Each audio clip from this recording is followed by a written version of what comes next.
देवेंद्र फडणवीस यांच्या विरोधात भाजपमध्ये शांतपणे नवी मोर्चेबांधणी सुरू झाली आहे का? अनेक वर्षांपूर्वी पक्षातून बाहेर पडलेले एकनाथ खडसे पुन्हा भाजपच्या दारात का दिसू लागले आहेत?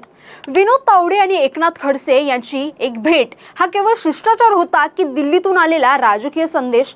उत्तर महाराष्ट्रात गिरीश महाजन यांचं वाढतं वर्चस्व कमी करण्यासाठीच खडसेंना पुन्हा सक्रिय करण्याची चर्चा का रंगली आहे?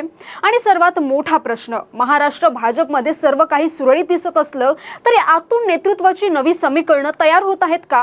की हा फक्त आगामी स्थानिक स्वराज्य संस्था आणि पुढच्या निवडणुकांसाठी भाजपचा संघटनात्मक डाव आहे?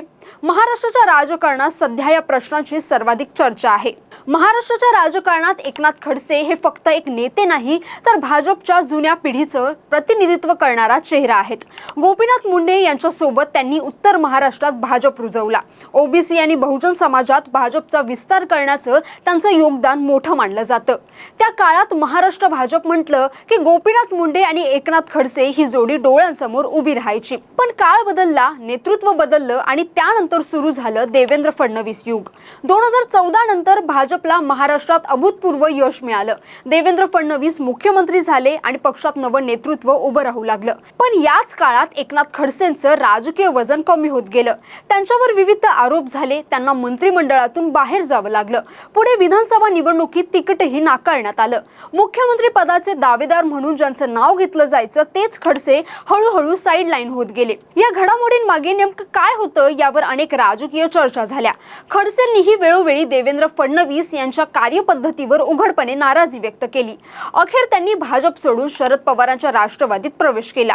म्हणजे ज्या पक्षासाठी आयुष्य घालवलं त्याच पक्षाला रामराम करण्याची वेळ त्यांच्यावर आली. पण राजकारणात एक नियम कायम असतो. इथे कायमचा मित्र नसतो आणि कायमचा शत्रूही नसतो. त्यामुळे आता पुन्हा एकदा एकनाथ खडसे यांच्या भाजप घर वापसीची चर्चा सुरू झाली आहे.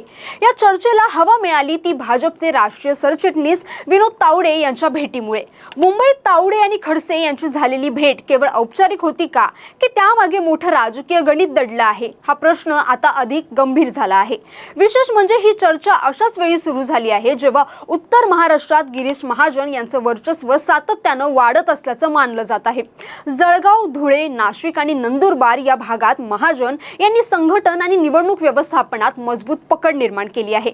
मुख्यमंत्री देवेंद्र फडणवीस यांचे निकटवर्तीय म्हणून त्यांची ओळख आहे. त्यामुळे उत्तर महाराष्ट्रात भाजपचं नेतृत्व जवळपास एका केंद्राभोवती फिरताना दिसतं. मात्र राजकीय निरीक्षकांच्या मते कोणत्याही मोठ्या पक्षात एका नेत्याकडे अतिप्रमाणात सत्ता केंद्रित होऊ नये याची काळजी केंद्रीय नेतृत्व घेत असतं. त्यामुळेच पर्यायी नेतृत्व उभं करण्याच्या चर्चांमध्ये पुन्हा एकदा एकनाथ खडसेंचं नाव पुढे येत असल्याचं बोललं जात आहे. या चर्चेला आणखी एक संदर्भ जोडला जातो. काही दिवसांपूर्वी गिरीश महाजन यांच्याशी संबंधित काही वादग्रस्त फोटो सोशल मीडियावर व्हायरल झाले. त्यानंतर लगेचच विनोद तावडे आणि खडसे यांची भेट झाली. या दोन घटनांचा काही संबंध आहे का याचं कोणतंही अधिकृत उत्तर नाही. मात्र राजकारणात योगायोगांपेक्षा त्यातून तयार होणारे संदेश जास्त महत्त्वाचे असतात. त्यामुळे उत्तर महाराष्ट्रातील सत्ता संतुलन बदलण्याची चर्चा अधिकच रंगली. इथे विनोद तावडे यांची भूमिकाही तितकीच महत्त्वाची ठरते. एकेकाळी महाराष्ट्रात मुख्यमंत्री पदाच्या शर्यतीत असलेले नाव, पण नंतर राष्ट्रीय संघटनेत गेलेले तावडे आज भाजपच्या केंद्रीय नेतृत्वात प्रभावी जबाबदारी सांभाळत आहेत. त्यामुळे त्यांची प्रत्येक भेट आणि प्रत्येक हालचाल राजकीय दृष्टिकोनातून पाहिली जाते. म्हणूनच खडसेंसोबतची ती भेट अनेक तर्कवितर्कांना जन्म देणारी ठरली. दुसरीकडे शरद पवार गटही शांत बसलेला नाहीये. खडसे यांच्याशी सातत्यानं संपर्क ठेवणं, त्यांच्या समर्थकांना संघटनेत महत्त्वाची पदं देणं, जळगावमध्ये त्यांचा प्रभाव टिकवून ठेवण्याचा प्रयत्न करणं, या हालचाली पाहता राष्ट्रवादीलाही खडसेंचं महत्त्व पूर्णपणे माहिती असल्याचं दिसतंय. म्हणजेच खडसे आज केवळ एका पक्षाचे नेते राहिलेले नाहीयेत तर दोन मोठ्या राजकीय शक्तींमध्ये महत्त्वाचा दुवा ठरू शकतात. मात्र या सगळ्या चर्चांमध्ये एक गोष्ट विसरून चालणार नाही. एकनाथ खडसे यांनी सध्या तरी भाजपमध्ये जाणार असल्याचं स्पष्टपणे मान्य केलेलं नाही.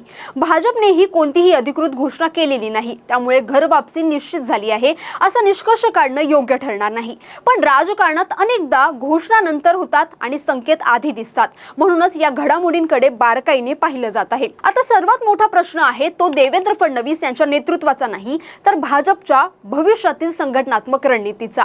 पक्ष आगामी निवडणुकांसाठी उत्तर महाराष्ट्रात अधिक व्यापक सामाजिक आणि राजकीय संतुलन साधण्याचा प्रयत्न करत आहे का?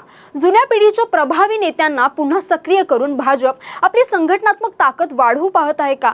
की या सगळ्या मागे भविष्यातील नेतृत्वाच्या समीकरणाची शांत चाचपणी सुरू आहे?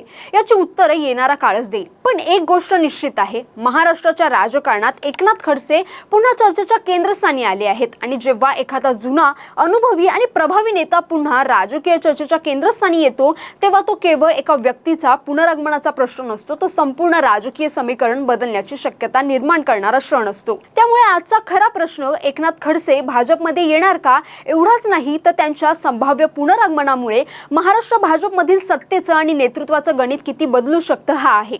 तर तुम्हाला या संपूर्ण परिस्थितीबद्दल काय वाटतं? तुमचं मत आम्हाला नक्की कमेंट करून कळवा. आणि हा व्हिडिओ आवडला असेल तर लाईक करा, शेअर करा आणि चॅनलला सबस्क्राईब करायला विसरू नका. धन्यवाद.